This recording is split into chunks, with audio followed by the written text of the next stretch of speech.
Prigozhin's followers call for end of Moscow, fear, distrust, and blood. Okay, and violence, but alone Putin is no John Wick. So what is happening here is that following the death of the Wagner PMC leader, Prigozhin, in the recent jet crash in Moscow, the followers are now calling for end of Moscow. Now, why are we bringing this news? Moscow has a direct link with their African project of helping African nations to break loose from the Western world. So if there is an impending fight between Prigozhin followers and the Russian military, especially with Putin, the president of Russia, how will all of that affect the African project of freedom? Okay. Prigozhin's death heralds even more spectacular violence. What will others in the Russian president's circle do now? It's a serious one. Vladimir Putin's Russia has long been a land of mysterious deaths. In 1998, soon after he had been appointed head of the security services, Galina Starovoitova, a parliamentarian who believed in bringing democracy to Russia, was gunned down in the stairwell of her apartment building in St. Petersburg. In 2006, Anna Politkovskaya, a journalist who had learned too much about the Chechen wars that Putin used to propel himself to power, met the same fate in the stairwell of her apartment building in Moscow. In 2015, Boris Nemtsov, an outspoken critic of Putin's presidency, was killed by an assassin only steps away from the Kremlin. Other critics barely survived. In 2020, Alexei Navalny, organizer of the only truly national anti-Putin political movement, fell critically ill on a flight from Tomsk to Moscow after being poisoned. All of these victims were Putin's former opponents, people who spoke or wrote in opposition to the kleptocracy he built. Since Putin launched his full-scale invasion of Ukraine, a different class of victims, members of the Russian business elite, who were perhaps insufficiently loyal or insufficiently keen on the war, have also begun to die in strange circumstances. In the year and a half that has passed since February 2022, 2 gas industry executives were found dead with suicide notes. 3 Russian executives were killed alongside their wives and children in what appeared to be murder or suicide. The body of the owner of a resort in Sochi was discovered at the bottom of a cliff.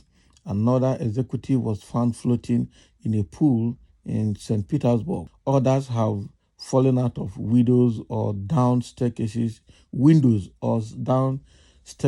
Moscow, India, the French Riviera, and Washington, D.C. Ellen Goffrey, sudden Russian death syndrome. Wow. Still, even on the very long list of people who have been shot, hanged, poisoned, or subjected to lethal accident because they somehow got in Putin's way, Yevgeny Prigozhin stands out. Prigozhin's private plane mysteriously fell from the sky this afternoon, okay, following an explosion of what seemed to be either a bomb or a rocket. Okay, Russian authorities reported that Prigozhin was on the passenger list, although Western intelligence agencies could not immediately confirm he had boarded the plane.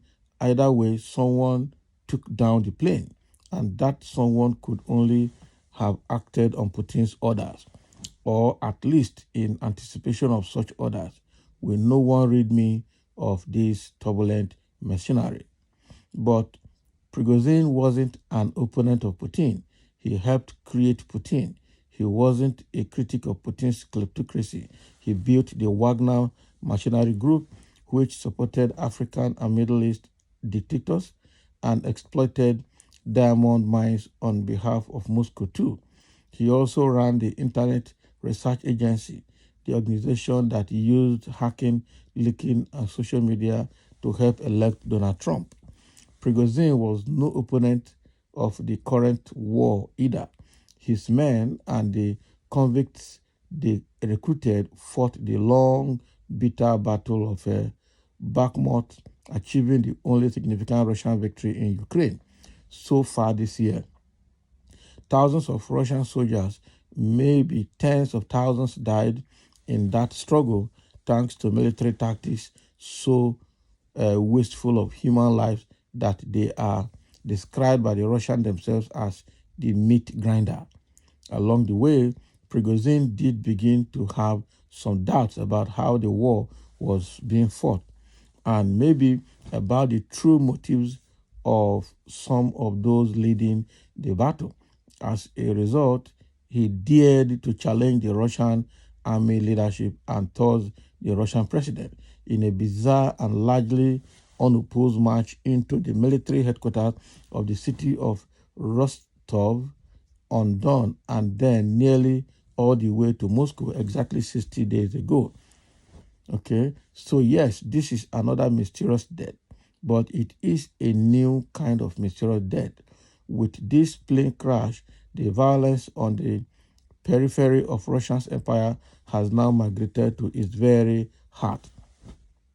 Putin's rule has always been maintained by a heady combination of opportunism, bribery, and the facade of Russian nationalism propped up by the subtle threat of violence.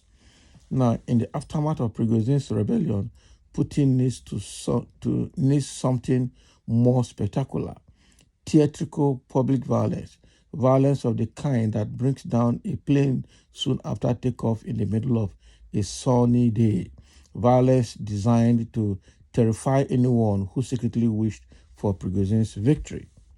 Wow. He may soon need a lot more of it. There is no mutual trust among Russia's elite, no true shared ideology beyond self-interest, and no wonder Prigozhin's safety and the safety of his mercenaries was supposed to be guaranteed by Alexander Lukashenko, the dictator of Belarus. That promise, like most of Putin's promises, turned out to be empty. Everyone who is still part of the inner circle already hires bodyguards and if they can, send their family abroad. Those who can afford it already have private armies. Anyone associated with Prigozhin now has new reasons to fear for the safety too. For their safety. So one general close to Prigozhin was relieved of his command today. He had not been seen in public for many weeks. Prigozhin's deputy, Dmitry Otkin, died today on the plane crash with him. Oh boy, the deputy died with him. But many others in Moscow knew Prigozhin, worked with Prigozhin and benefited from Prigozhin's businesses, military and criminal. Okay? Will they wait passively for violence to consume them? Will they escape? There were reports earlier this week that Wagner troops were already leaving their newly built camps in Belarus. Or will they try to strike first? Gray zone. The Telegraph channel associated with the Wagner group has already made this threat explicit. The assassination of Prigozhin will have catastrophic consequences. One posting today declared, the people who gave the order do not understand the mood in the army and morale at all. Let this be a lesson to all. You always have to go to the end. By the end of the author Miss Moscow, Prigozhin didn't go to Moscow. Maybe somebody else now will. Maybe somebody else now will. So this was written by Annie Applebaum, who is a staff writer at The Atlantic. Wow. So what is happening here is that the relationship between Putin, Russian army and the Wagner PMC is getting afraid, getting a bit more serious, and is trying to. We don't know where they will go from here and how that will affect the African project as well. Some fools that are shouting Putin and Russia in Africa don't know the evil and atrocity they are invoking on themselves. Okay, placing the Western evil with East, that is Putin's Russia. A reasonable human being knows that Putin is demon to compare with the West. Later, Africans should take their destiny in their own hands. Only the wise ones will understand what you are saying. Thanks for your analysis. Don't be fooled by Western propaganda. That's another thing, another part of the story. I keep saying it that nothing good will come out of Putin to Africa. Putin has no good intention on Africa. If not for the heap of sanctions on his neck by the Western world, this idiot would not in any way had something to do with Africa. To him, the said Africa is a cemetery, he once said. East or West, none is safe. Instead, play the non-aligned strategy so that East or West you win. That's the ultimate safe bet. Smart, wise, especially for African countries in the interim. African countries not get sense now. That is the truth. African countries not get sense. Putin is a murderous cyborg. Can you imagine? Ovidius, the way they linked Trump is the same way they linked Putin. Putin's exit will be more devastating than that of Trump. Very dangerous for Africa to embrace Russia. The consequences may be worse than current situation in the long run. Okay, so which way Africa? That is the question. Which way is for us? Okay, so this is what is happening. The Prigozhin followers, which are the members of the Wagner, are already thinking of what to do, whether to confront Putin and Russia at Moscow directly or to begin to run for their lives. Because obviously, with the serial killing in Russia, they will come for one of them. So surprisingly, hearing that even the Prigozhin's deputy was in that jet with him and both of them have died. So mean that possibly number 3 person is going to take the command. Already their presence in Belarus has been threatened by Alexander Lukashenko. So I don't know how they are going to survive there as well. And there again, their African project is now threatened seriously because already their leadership is having issue. How are they going to be organized? How are they going to be funded?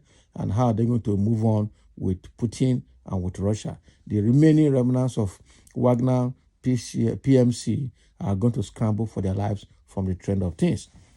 So thank you for listening, and let's have your comment in this report.